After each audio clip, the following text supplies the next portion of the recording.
Welcome everyone to Tradecast, being beamed to the world from Belia Trading offices in Lima, Peru.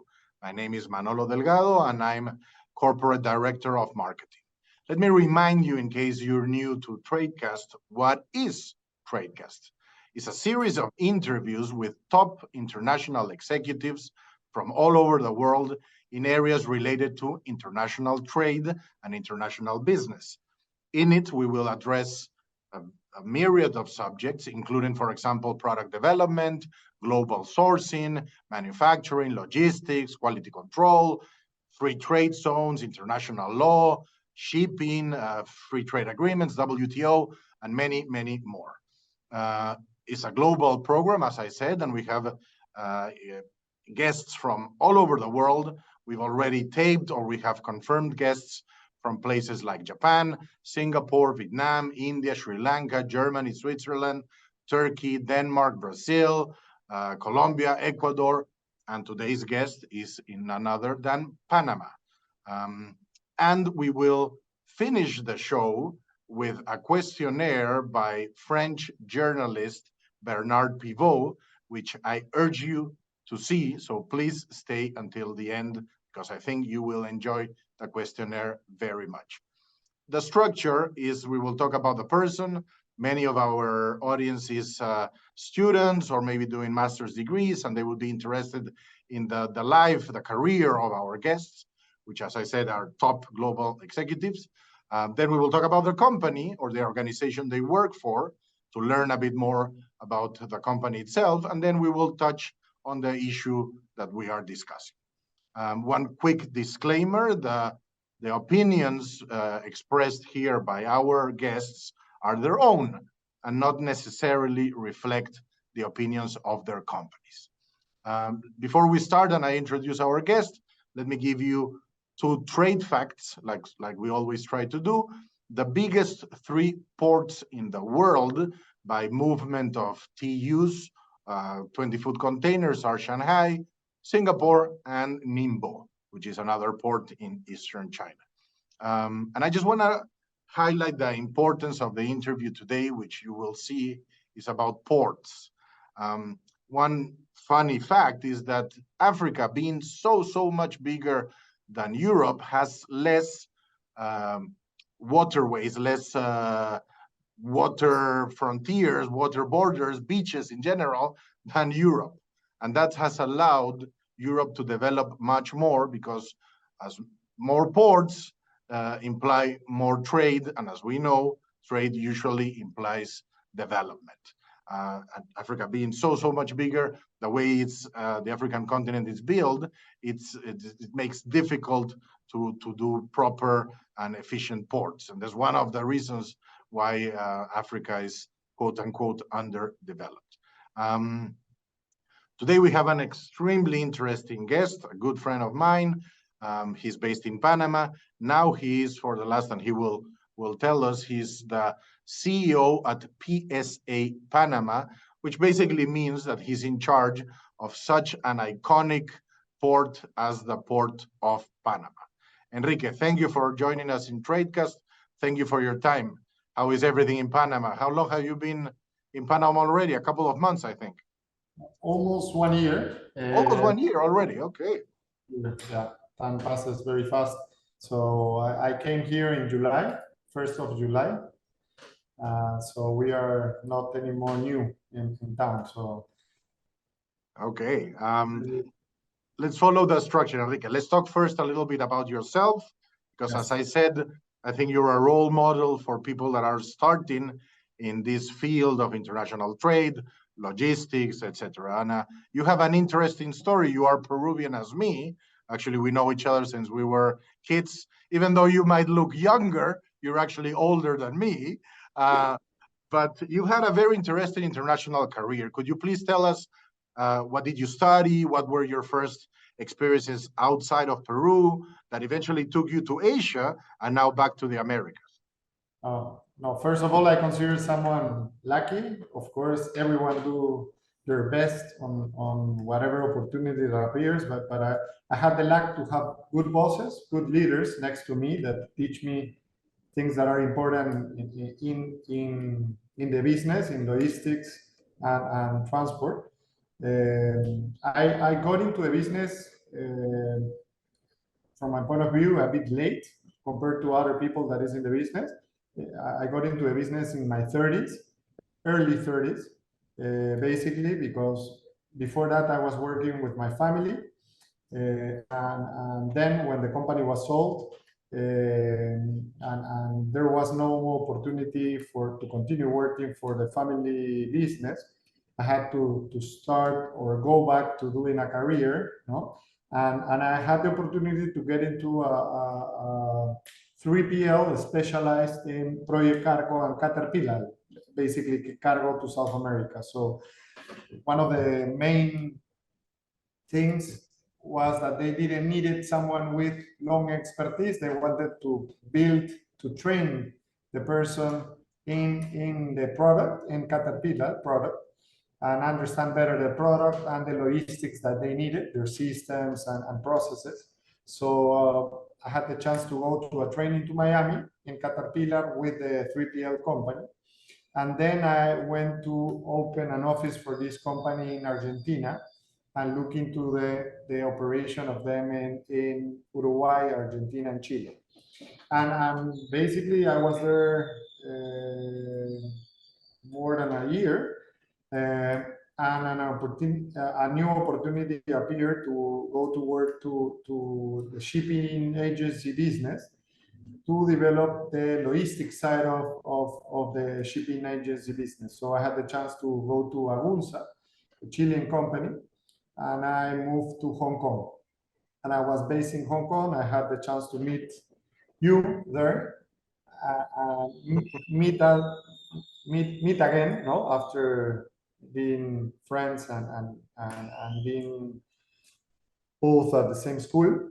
So I was in Hong Kong for almost 3.5 years, almost 4 years, and I had an opportunity to go back to after this to Peru to work in the logistic business. And after 3 years, I had the opportunity to work in the logistic business at the beginning, in a type of cargo that has a high level of complexity, that is project cargo. Then I moved into a shipping agency business and logistics.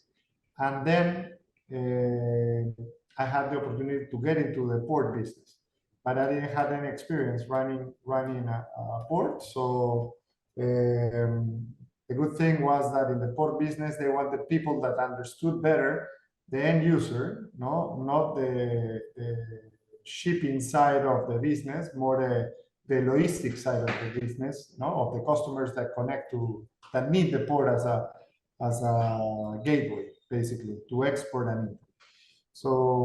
So that gave me an opportunity to learn about the business. Sorry, Enrique, that's in Peru, right? That's when you changed. And I moved to Peru back, yes, from okay, Hong Kong. That was APM terminals? APM terminals, concession in Callao. Okay. So it was a great challenge because, as an example, in Peru, one of the main probably differences with other places, most of the trade is done in Callao. No, it's centralized. No, around 80% of the trade of Peru is done through Callao, and this was one of the concessions that had the general cargo business and the container business. So the complexity of that kind of port is higher, you know, because you have two different business in the same place. That adds complexity and more challenges, basically running the business. Sure. So, and then tell us a little bit, how do you make the move from Peru to running the port in Cartagena in Colombia? Yeah, it was basically after 2 years, an opportunity, a new potential business was going to be developed in Cartagena. So APMT considered me as a candidate for that process, as an internal candidate, and I had the chance to be selected for this job. And I had the chance to go to Cartagena with a team, basically to modernize a terminal that was there, a multi-purpose terminal. The intention was to modernize and increase capacity 3 times to bring competition in the container side of the business. And I was there basically 6 years. So after that, I had the chance to go to Dubai with APMT as well, to a regional role where I was looking into the commercial side of the business, but for Africa and Middle East. It was a great but short experience for me because I was there only 6 months in Dubai, and basically it was short because I had the opportunity to move to another company, to PSA, where I'm right now. So amazing. It's a fascinating career, and a good lesson is that in less than 20 years, you've gone through all this experience and ended up, as I said at the beginning, running one of the most iconic ports in the world, which is amazing. I wonder if you must be the first Peruvian or even South American to run the port of Panama. No. Panama, first, a clarification. Panama has, so one concept is the port and one concept is the terminal. So here in Panama, we have two sides, the Pacific coast and the Atlantic, 80 kilometers away. That is one of the beauties, or one of the main issues why Panama is so important, besides on the Panama Canal. So on the Pacific coast, we have two terminals. One of them is us, and we have a competition in front of us, Hutchinson. And on the other coast, we have MIT, we have Hutchinson as well, and we have CCT, that is part of Evergreen shipping line. So we have container terminals. We have 5 container terminals in Panama.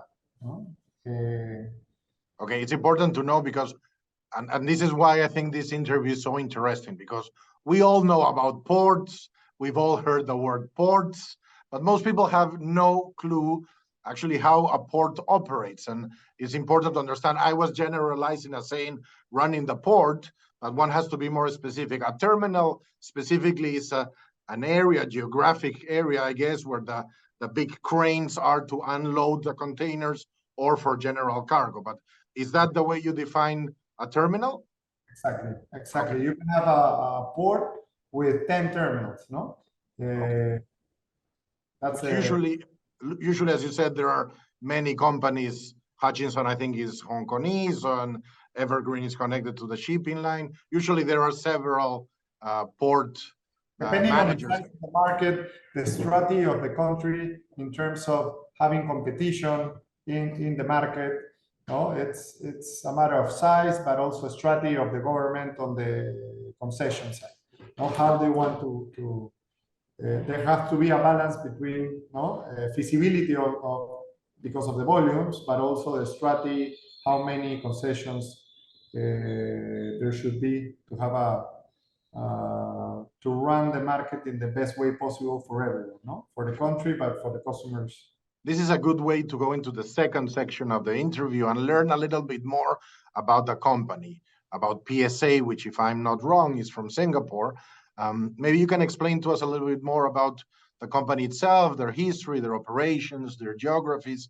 Please tell us a little bit more about PSA itself. Yes.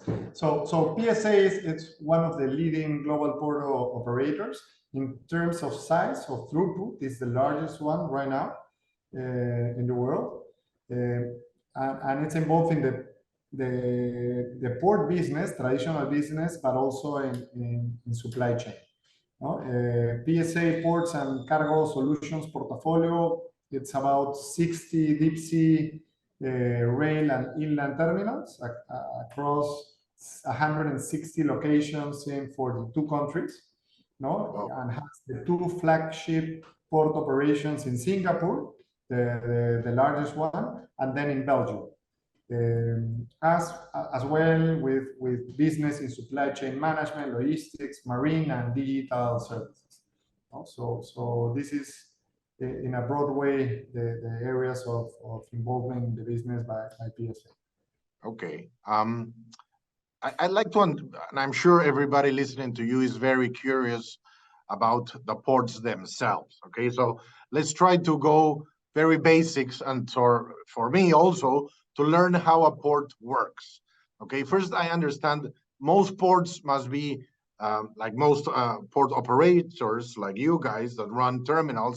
I'm guessing there has to be a lease from the government for a big amount of time so that you run the port for maybe decades. Is that the way that a company enters into the world of operating a specific port, through a competition to win a lease from governments? Is that the beginning of it?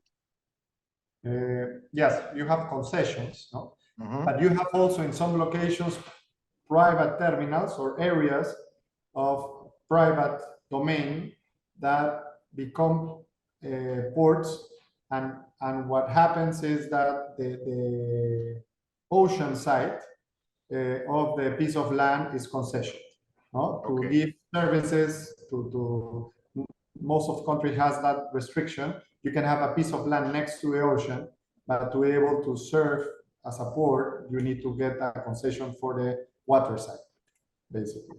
So that is how it works. There are some markets as to make it easier, probably in Callao. What we have is the port of Callao, and all the area is concession. It's owned by the country. Probably the main difference between the APMT and DP World is in DP World you have a greenfield that started from zero as a private business, and APMT was a brownfield business that was the public terminal for the public terminal or port for many years, that was then concessioned and was transformed by APMT. No? Okay, and usually these concessions are how long? Around 30 years. There are some cases that are 50 years. It varies, but it's around 30 years. And I'm guessing it comes with certain Please go ahead, go ahead. This is a business very intense in CapEx, no? So paybacks are very long, no? So you need quite some time to recover the investment and get some returns over the investment. Yeah, that was what I was going to ask. Usually these concessions come with certain investment requirements from government, or is just you guys deciding how much you need to spend to make it profitable, whether you buy 5 or 10 cranes? Is it up to you, or usually the government sets some specific conditions that you have to invest in the areas?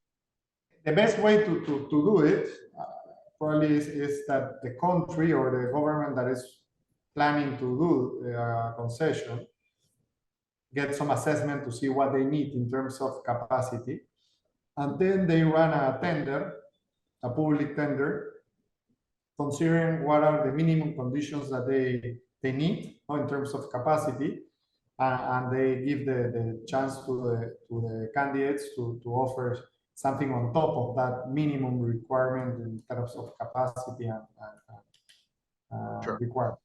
No? And as we said, I'm guessing there are not that many players that are capable of running, I don't know, maybe 10 or so that are port operators that are usually trying to bid in these tenders, right?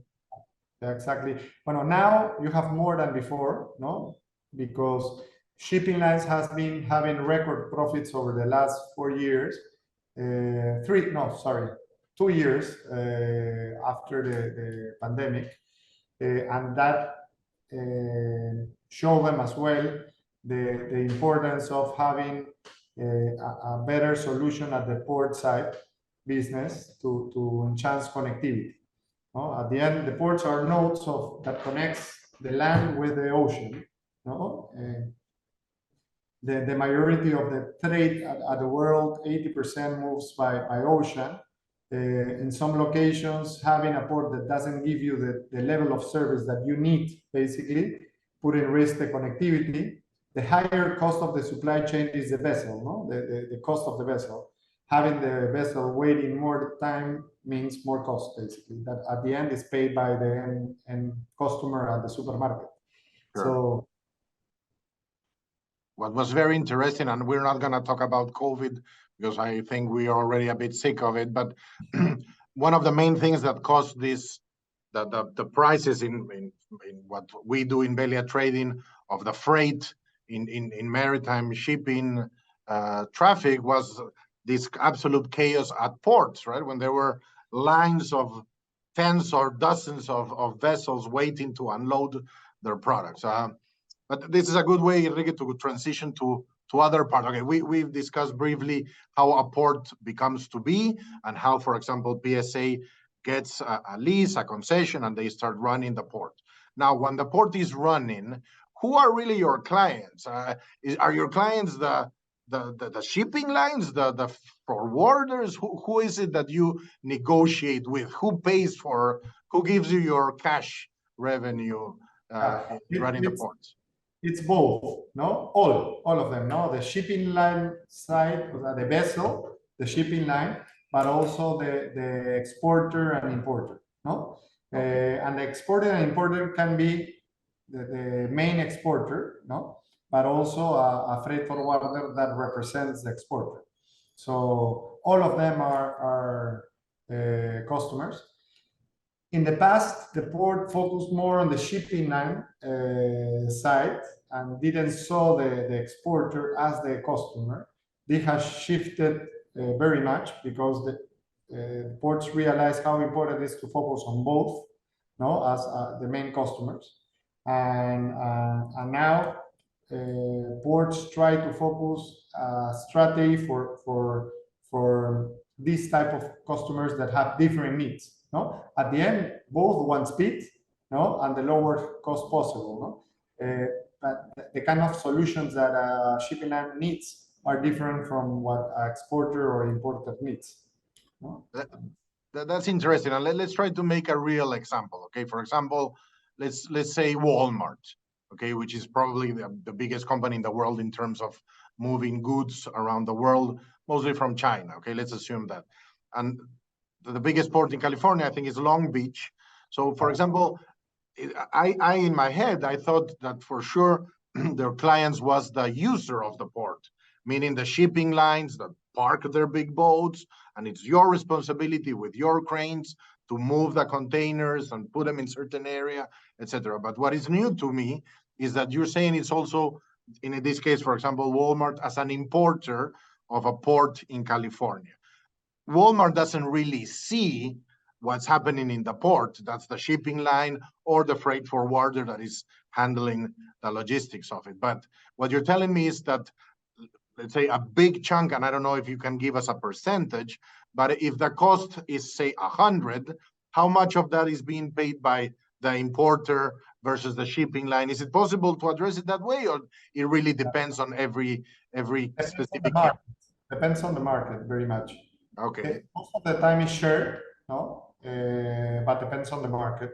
There are markets that 90% of what is paid by the end user, no, the exporter or importer. Mm-hmm. Other markets that is 50-50, depends. And it depends based on just how how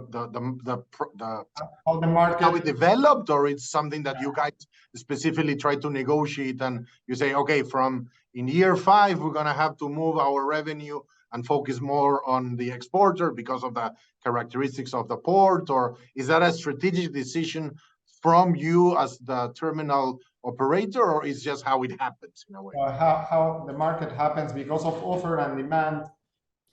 Ends up in a different way because of the strategy of the concession. In some locations, it's very restrictive in terms of how the tariffs should be managed. There are some locations that the government tells you this is the tariff, no, or these are the ranges. You offer the best tariff, they accept, they give you a concession, and then you have also a condition of how you can increase the tariff in the future.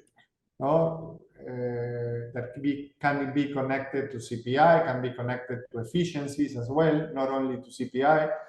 And there are other markets that you have more freedom to move with the tariffs. So, and some locations even you can put the tariffs that you want, but at the end, the market will make that balance happen, no? Because of having competition will push everyone to have the best level possible as a tariff. Enrique, in this case, for example, just I didn't want to mention COVID, but okay, we have to do it briefly. When there was this massive spike in the cost of sea freight, and shipping lines were charging 20, I'm talking Asia to Latin America, 22,000 US.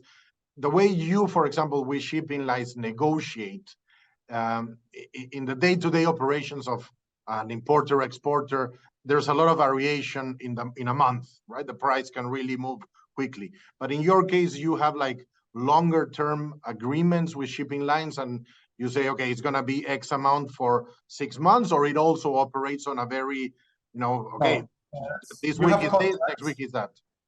It varies depending on the location. Yeah, there are some places that you don't need to have a contract because the shipping line doesn't have another option basically to go to.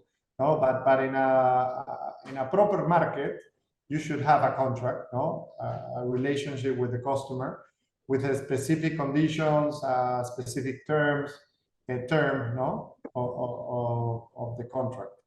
It varies, and you have also contracts with exporters and importers. No? Sure. Okay. That's it's good to know how Depends that on works. how mature is the business. You put the example of Walmart, no?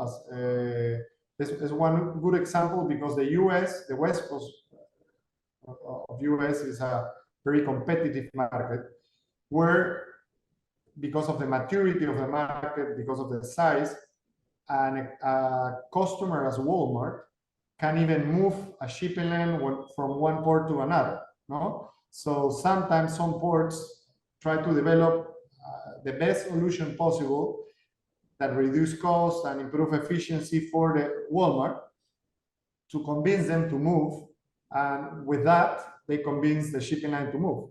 Or also, when they take out a customer or someone pulls a customer like Walmart, that put in risk having the shipping line with you. So what most of what we do and most of the port operators do is we work together as one team with the shipping lines, trying to have the best solution possible for the exporters and importers. Okay. And this is in a gateway market or a transshipment hub as well, because always you have some local cargo that you need to focus. Probably a main difference in our business is you have transshipment hubs where the cargo is not local, so your main customer is the shipping line, and then you have gateways where you have mostly local cargo, and that means you need to work together with the shipping line to serve the exporters and importers. No? Okay. So it's different.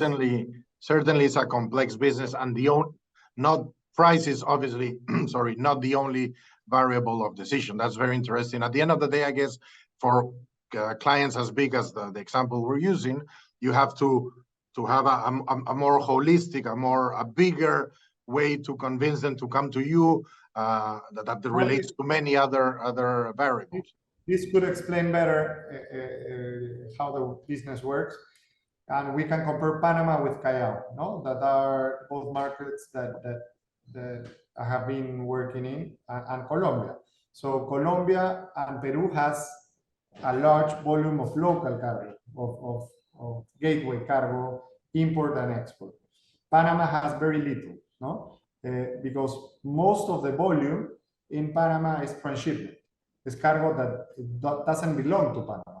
It comes to Panama not only because of the Panama Canal, comes also because of the strategic location of Panama, in the middle of Americas, that makes the best location possible to connect the vessels that come from Far East or Europe to rotate in larger vessels and then transship the containers to smaller vessels that go to both coasts. So, and you have transshipment terminals like Panama, and you have gateway terminals as Callao. No? In Cartagena is a different example because they have a lot of local cargo, but also a lot of transshipment because of the great solution they have been able to develop for both business, no? And they have been able to attract transshipment as well. Okay. And one thing that we've mentioned several times, but it will be interesting for our audience to learn, is we talked about efficiency and basically making ports better in the way they operate. What are the main KPIs, to use the term that you guys measure? I don't know. I'm thinking the speed of which you can unload a boat, a vessel. What time? Could you give me a couple of examples of what are the main things that tells you this is a good port, this is a bad port? Yeah. So there has to be a balance in the efficiency. One part is the key, no, the berth. That is how fast you turn over the vessel, you discharge and load, no, the containers. The port stay is probably the most important KPI for the shipping line, but considering some other factors like safety, no? Going fast but not being safe doesn't work. So at the end has to be a balance between safety and efficiency, no? So probably if we need to highlight the most important ones are port stay, that has to do with how fast you move the containers in and out from the vessel, or onto the vessel and from the vessel, and having a safety standards that protect all the people involved working on the vessel as well.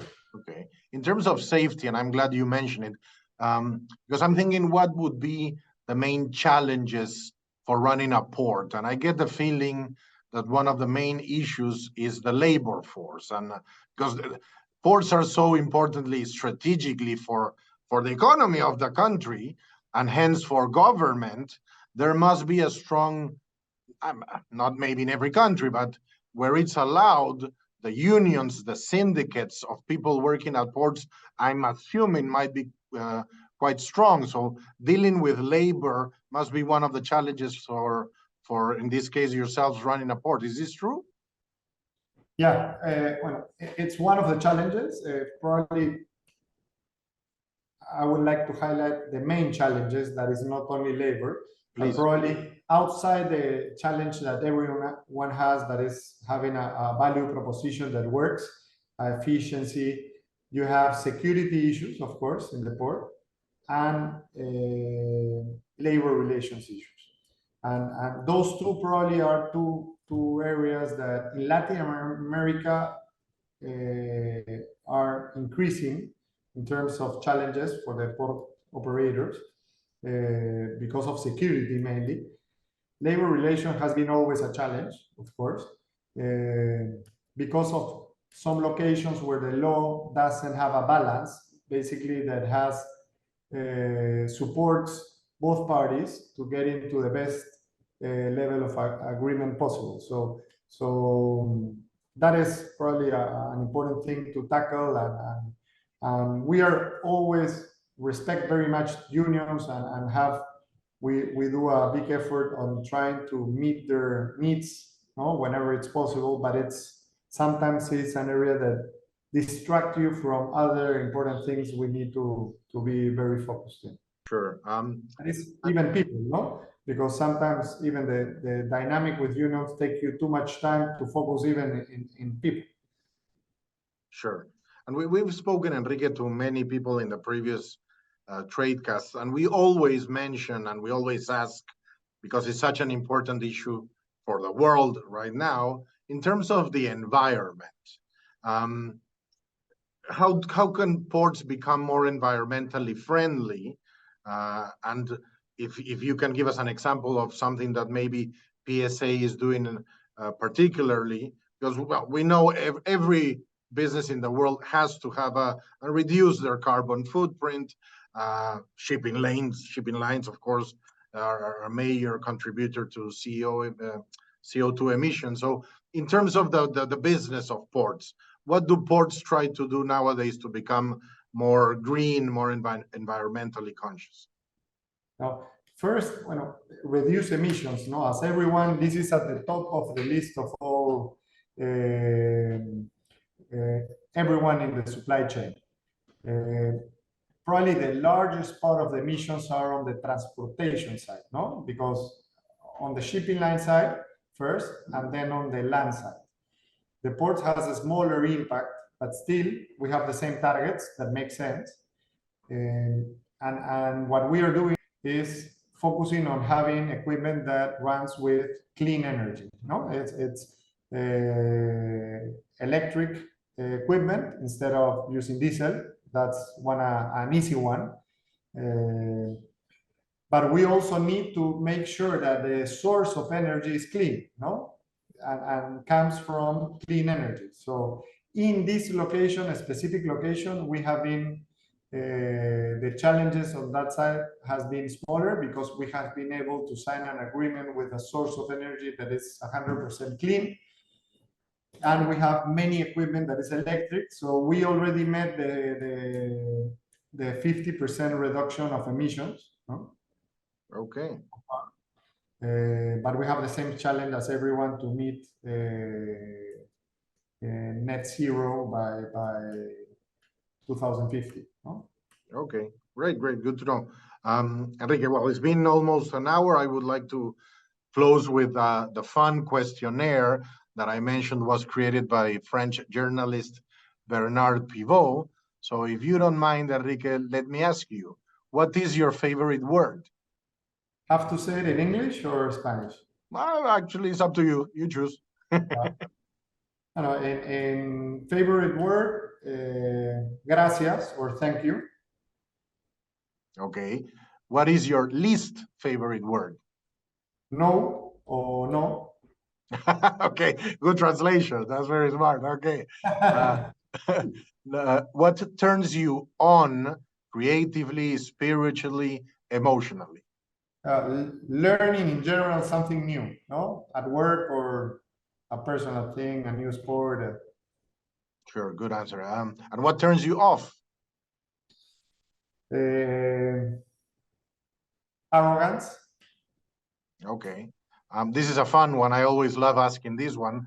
And for my guests that speak several languages, you can choose and say it any language or both or whatever. But Enrique, what is your favorite curse word? Can I say a bad word? Of course, yeah, that's the whole point. Go for it. Huevón. Okay, very Peruvian, good. I can tell you something that happened me in Hong Kong. Okay. That I had the bad habit to mention huevón many times.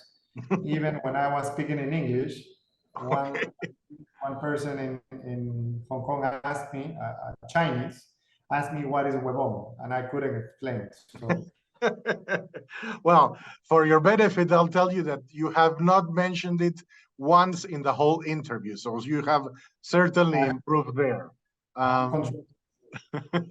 What sound or noise do you love? the ocean. Okay, and what noise or sound do you hate? A scream. It doesn't have to be. There's some kind of screams that are very annoying. Okay, okay. What profession other than your own would you like to attempt? Lawyer. You would like to be a lawyer? Okay, that's the first time I hear that one. You're quite good in arguing. We've spent many hours chatting, and it's true. You would be a good lawyer. And what profession would you never like to do? I'm between two. Police and accountant. Okay.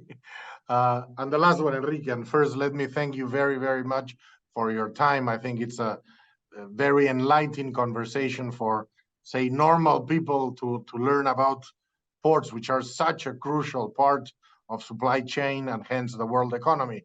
So in closing, Enrique, last question. If heaven exists, what would you like God say when you arrive at the pearly gates? Difficult question. Please enjoy. Something like that. Please go ahead and come in and enjoy. Okay, you've earned it. Enrique, thank you again. And I'd like to thank everybody for listening to the interview. And I'd like to especially thank, of course, Belia Trading for developing Tradecast.